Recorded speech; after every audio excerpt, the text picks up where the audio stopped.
Historia número 25. De la locura a la serenidad. Crecí en un hogar disfuncional y mi padre era un alcohólico y mi madre era una enferma mental. Ella tenía múltiples personalidades y cada una tenía sus propios problemas. No me permitían tener ningún sentimiento ni tampoco expresarlo, ni tampoco me parecía a mí que mi mamá era la única a la que le permitían tener sentimientos. Y la mayoría de ellos siempre tenían que ser de furia. Nos maltrataba física y emocionalmente. Yo no recuerdo nunca no haber sido sexual. Mi primer recuerdo es de relaciones sexuales con mi padre, y eso se detuvo cuando yo tenía 9 años, cuando él dejó de beber e inició un tratamiento. Cuando mi papá solía tomar, entraba a mi habitación por las noches cuando llegaba del trabajo y tenía relaciones sexuales conmigo. Me dijo que era mi trabajo porque mi mamá no quería hacerlo. También durante ese tiempo yo trataba de consolar a mi madre porque mi padre andaba afuera bebiendo. Rechazaba mis esfuerzos por consolarla y cuando trataba de obtener un afecto físico de ella, ella me hacía a un lado. Aprendí a muy corta edad que lo único por lo que yo servía era para las relaciones sexuales. Aprendí pues cómo manipular, y así abusaron sexualmente de mí los muchachos del barrio, mis hermanos, mis primos, mis niñeras, mis tíos, extraños, ya fueran hombres y o mujeres. Y después yo abusé de otros. Cuando inicié el jardín de niños, yo quedé prendada de las muchachas que eran mucho mayores que yo. Me enojaba si no me prestaban atención o no se sentaban junto a mí, y eso dio inicio a la conexión en mi mente entre mi propio valor y si yo les agradaba o no a las personas. Si no me prestaban atención, me pasaba a la siguiente obsesión, y en primer año de primaria yo quedé prendada por primera vez de un niño. Pensé que le gustaba porque me golpeaba y me jalaba del cabello. La obsesión con este muchacho continuó hasta que yo entré en mi adolescencia. Durante esos años me volví muy celosa de cualquier atención que él le prestara a otras niñas. Sentía como si él me perteneciera. Creía que las mujeres no servían para nada y que no se les debía de tener confianza. Para cuando yo tenía 9 años, ya había tenido mi primera desintoxicación por haber bebido con mi padre. No entendía lo que estaba sucediendo y lo mantuvieron en secreto después de que me llevaron al doctor para ver qué me pasaba. Estaba pasando por el síndrome de la abstención como el resultado de que mi padre había logrado la sobriedad del alcohol. Yo no tardé mucho en conseguir tragos por mi cuenta y después encontré otro remedio que se llama pornografía. Así que me sentaba en mi habitación por horas, hojeando las revistas, perdida en otro mundo. Encontré nuevas formas de ser sexual y aventada con los muchachos. Y me sentía con experiencia cuando yo tenía relaciones sexuales con adultos. Para cuando yo tenía 13 años ya estaba enredada con las drogas, principalmente con la marihuana y con las anfetaminas. Probé todo lo que entraba en contacto, ya fuera relaciones sexuales o drogas.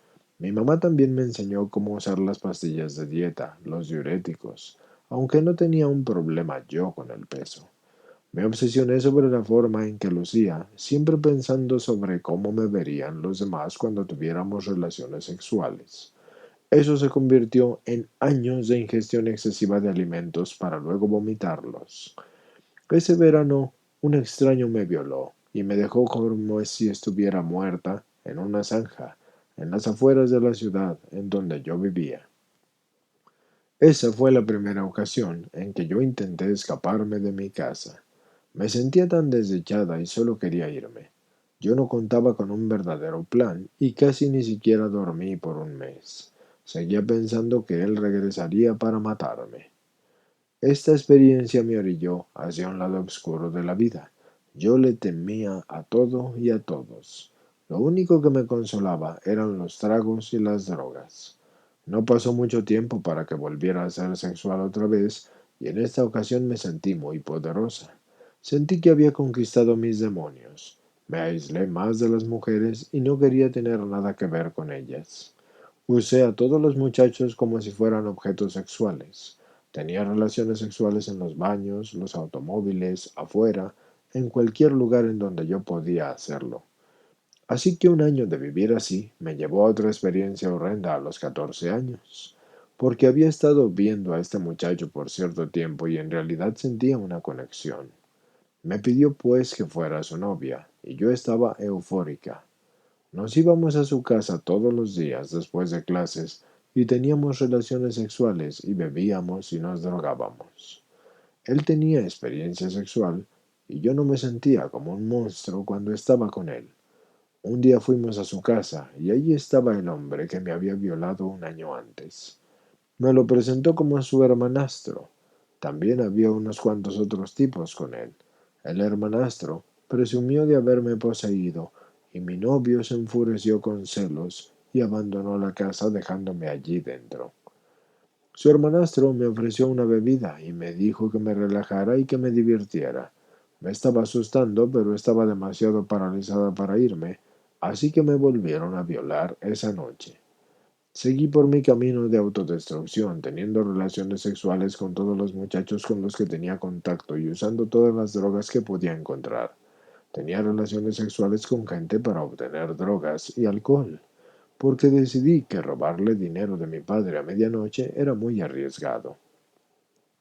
A través de los años el dinero en su billetera era cada vez menos, así que creo que se dio cuenta. Nunca me dijo nada. En todo ese tiempo, mi mamá intentaba descubrir qué era lo que me pasaba. Yo era irritable y dormía demasiado. Ella decidió leer mi diario de una manera apropiada, pero era la única forma que ella tenía para obtener respuestas. Después de que me traicionó de esa manera, me llené de cólera y me llevó inmediatamente a consultar a un terapeuta. Y ese fue el inicio de la terapia por muchos años y más mentiras y manipulaciones para evitar el dolor. Cuando tenía 16 años, encontré un nuevo novio y me llevó a un mundo de relaciones sexuales que nunca imaginé, iniciándome en las prácticas sexuales sadomasoquistas de privación de la capacidad de movimiento, la bestialidad, las orgías y la cocaína. No tardó mucho en que empezara el maltrato y me golpeara por cualquier cosa que hiciera o que no hiciera. Él podía ser amoroso y bondadoso una noche, pero la siguiente noche me golpeaba por tener relaciones sexuales con otras personas. Luchaba por mantenerme a raya y yo luchaba por mantenerme drogada y no sentir nada.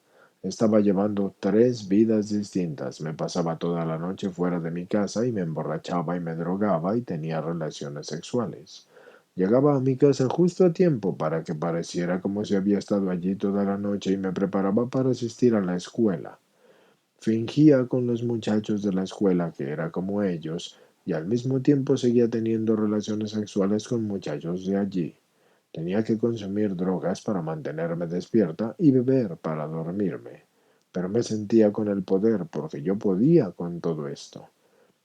Por este tiempo también me estaba enamorando de una muchacha de la escuela y ella quería ser mi mejor amiga y yo me sentía en la cima del mundo.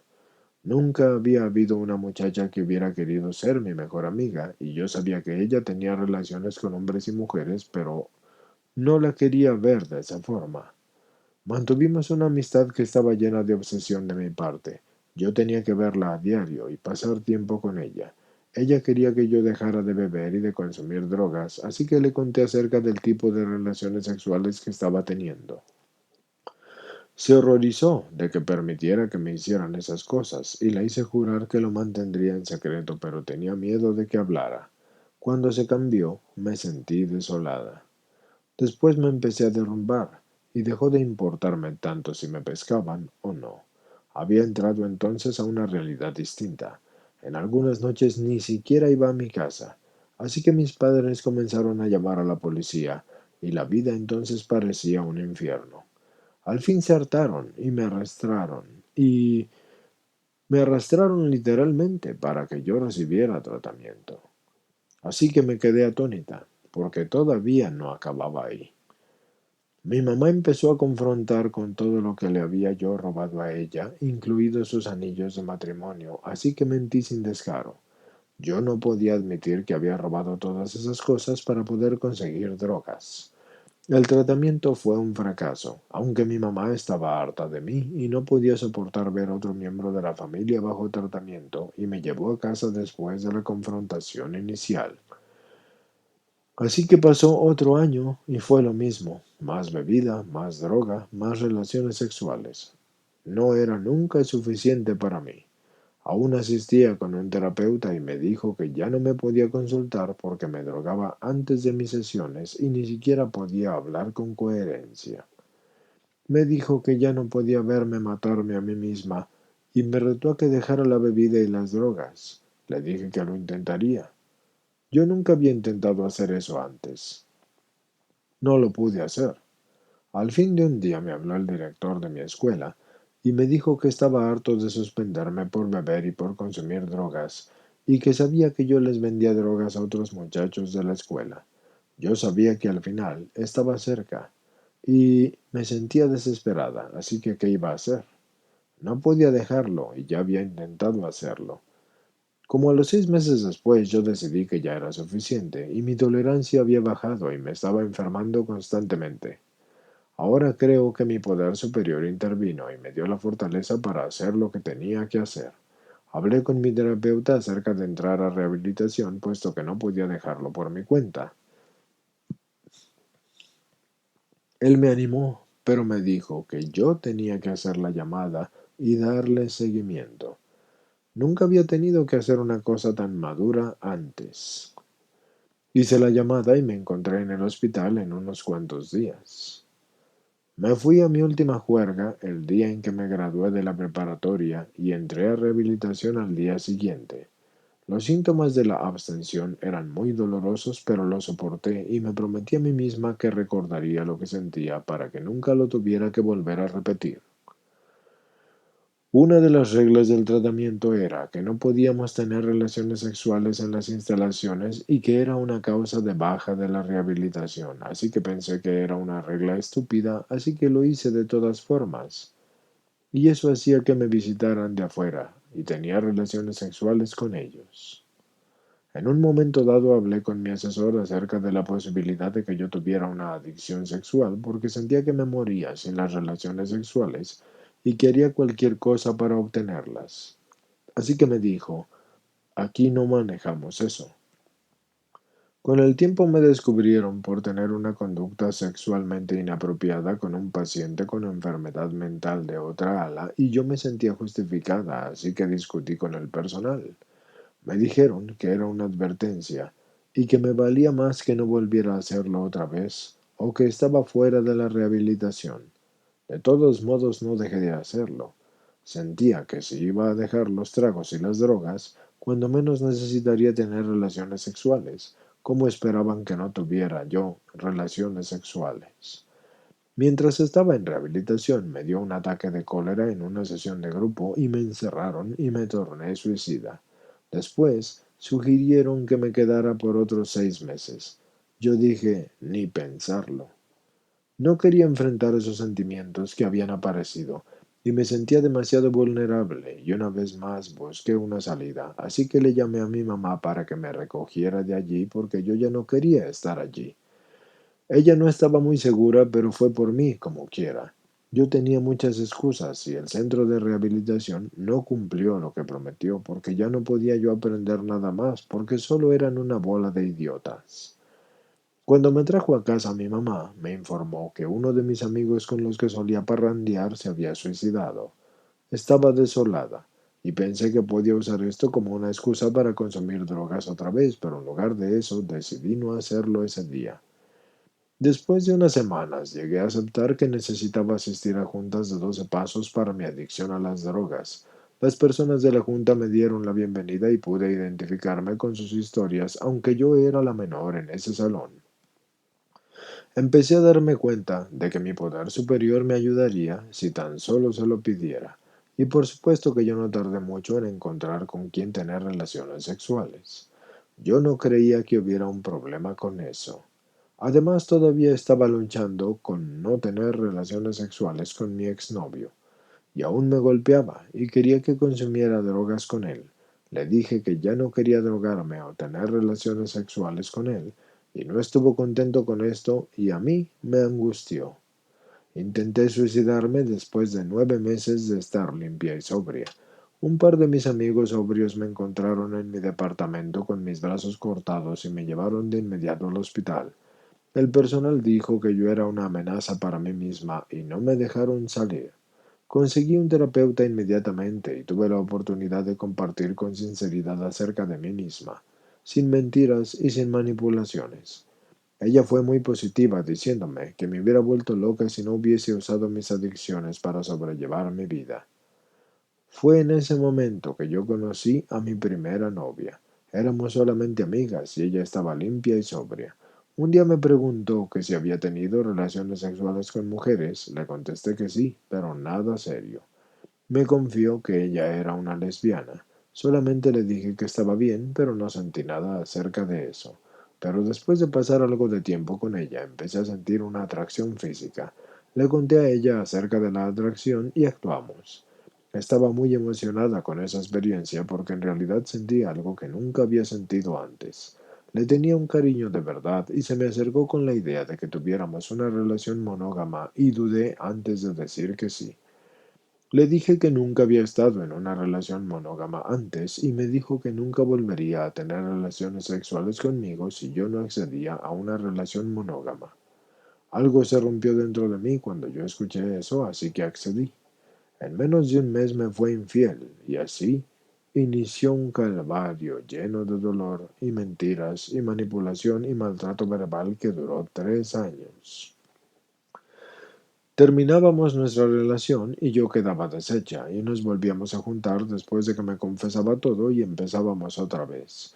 En ocasiones me quería matar para escapar del dolor y no me podía sobreponer al sentimiento de traición. Con el tiempo después de que ambas estábamos hartas, seguimos adelante con nuestras vidas. Las dos acabamos de terminar la universidad y era tiempo de iniciar nuestras nuevas vidas. Me mudé de ciudad constantemente a distintos lugares y distintas parejas sexuales. No podía sostener un trabajo porque estaba muy preocupada pensando en las relaciones sexuales. Siempre intentaba establecer relaciones con mujeres como una forma de detener mi conducta. Pensaba que si encontraba a la mujer ideal sería feliz. A los 5 años de estar limpia y sobria, perdí un trabajo en donde trabajaba con adolescentes porque tenía relaciones sexuales con un traficante de drogas que fue a las instalaciones mientras me encontraba trabajando. Esto fue un verdadero fondo para mí en mi sobriedad, porque había dejado de asistir a las juntas y no tenía amigos sobrios en la ciudad en donde vivía. Estaba teniendo relaciones sexuales con todos los que vivían en mi barrio y empecé a ir a bares para heterosexuales para ligar mujeres. Ellas estaban ebrias y se me hacía fácil aprovecharme de ellas. Cuando se resistían, las violaba. Esta era una experiencia tan fuerte que yo no le veía nada de malo hasta que se me pasaba lo drogado. Y entonces me horrorizaba. Pensaba que había acabado con mi ira solo para descubrir que lo estaba descargando de otra forma. Me sentí aliviada cuando encontré una novia porque pensaba que eso detendría mi conducta. Me mudé con ella en menos de una semana y descubrí que ella tenía sus propias adicciones, así como enfermedades de transmisión sexual. Me masturbaba de forma compulsiva y decidí que necesitaba ir a consultar a mi terapeuta nuevamente. Cuando le platiqué a mi terapeuta acerca de mi compulsión, me vio como si yo viniera de otro planeta y me dijo que no había problema con que me masturbara.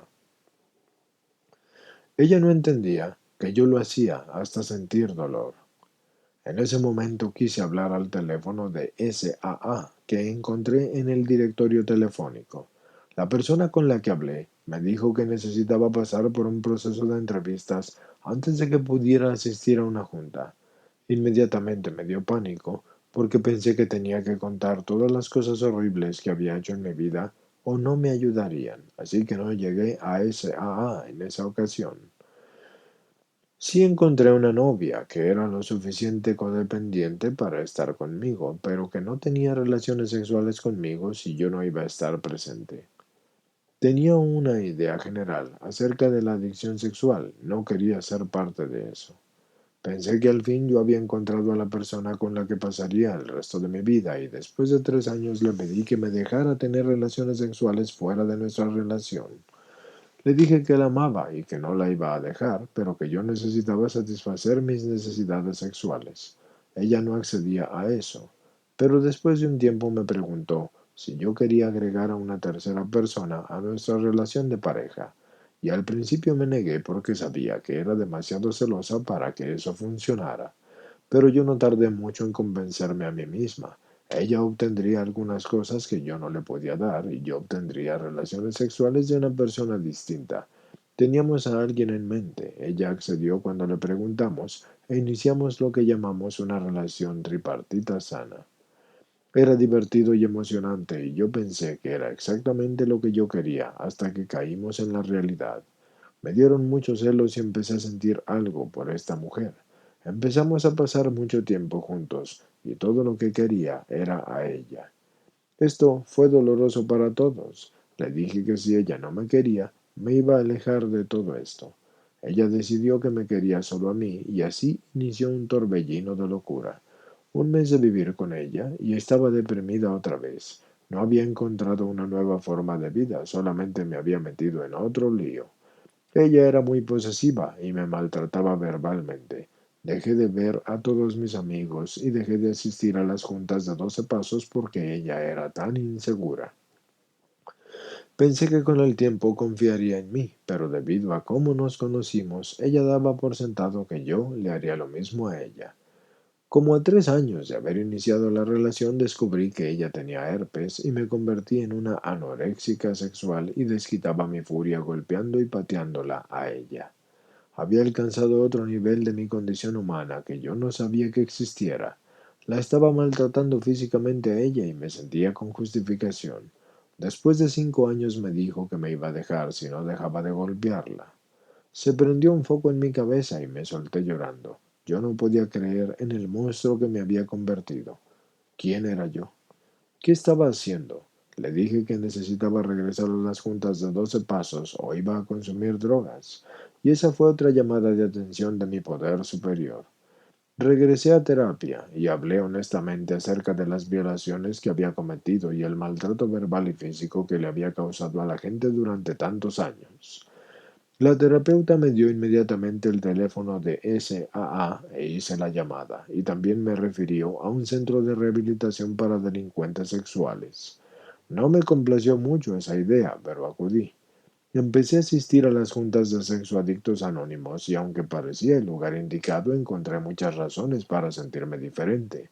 La mayoría de las mujeres hablaban de la adicción al amor y a la obsesión romántica.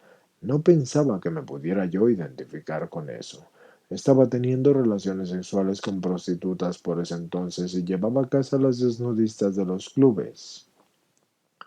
También frecuentaba las tiendas de pornografía para ligar a extraños. Había regresado al ambiente de las prácticas sexuales sadomasoquistas y de privación de la capacidad de movimiento y había iniciado la actuación con asfixia. También me estaba mutilando como una forma de obtener una sensación de satisfacción sexual con las personas. Una vez más me encontré llevando esas tres vidas distintas, asistiendo a rehabilitación para delincuentes sexuales y asistiendo a juntas y yendo a bares y a clubes y saliendo en busca de parejas sexuales y de terapia y de trabajo.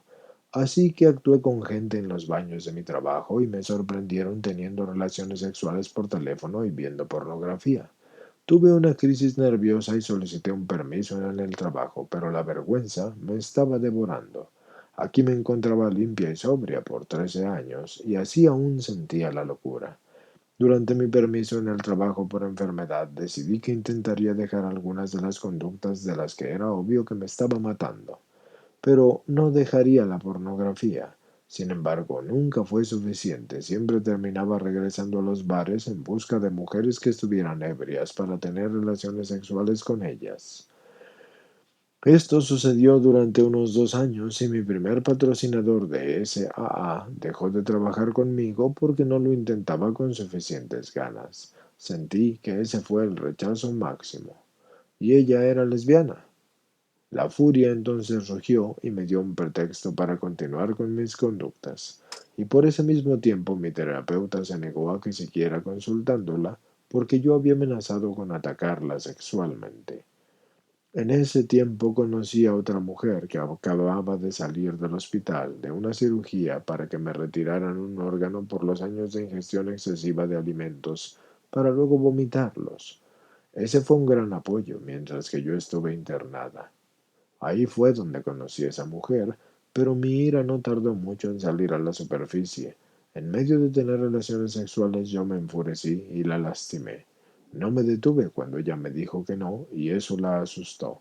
Después le dije que no iba a funcionar porque obviamente yo no estaba bien como para estar en una relación. No le gustó esa respuesta, así que seguimos y simplemente le fui infiel como a tantas otras.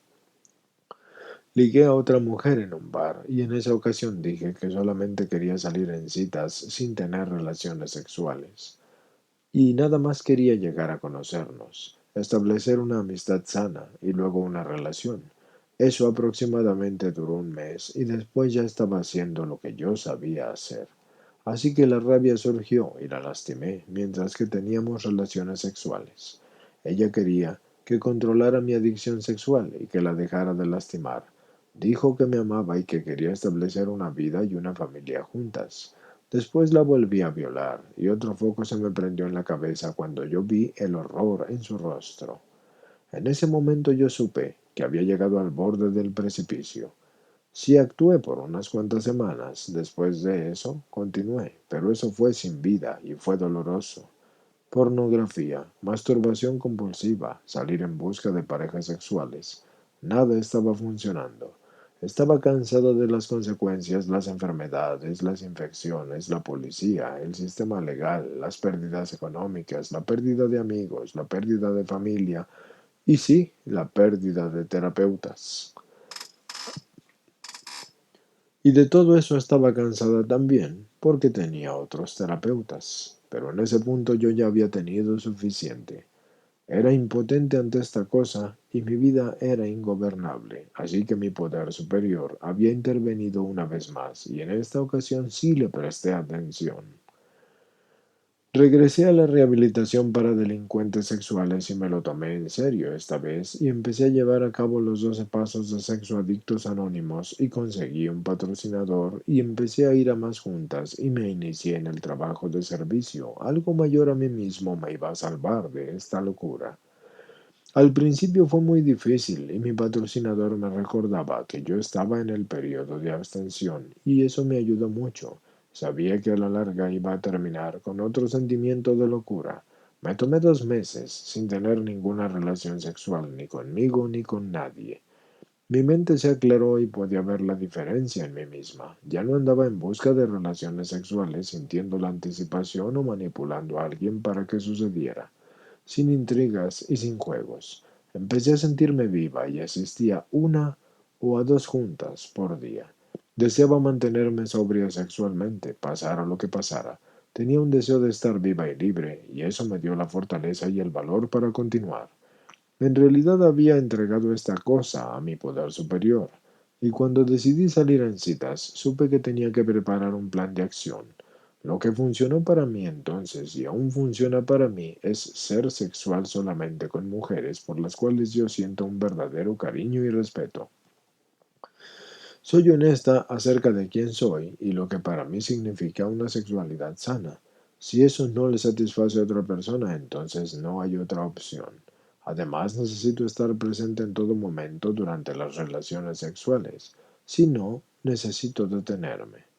Esto ha eliminado los sentimientos de furia que surgían por tener rencores o temor. Tuve que analizar muy bien mis efectos de carácter y cómo me permitieron continuar en este camino de autodestrucción en el pasado, y tuve que desear que se me retiraran. Como resultado de llevar a cabo estas conductas sexuales sanas, me siento mejor acerca de mí misma y tengo una mayor compasión por las demás personas. Todavía estoy aprendiendo acerca de la intimidad, pero eso va a ser un camino largo que recorrer.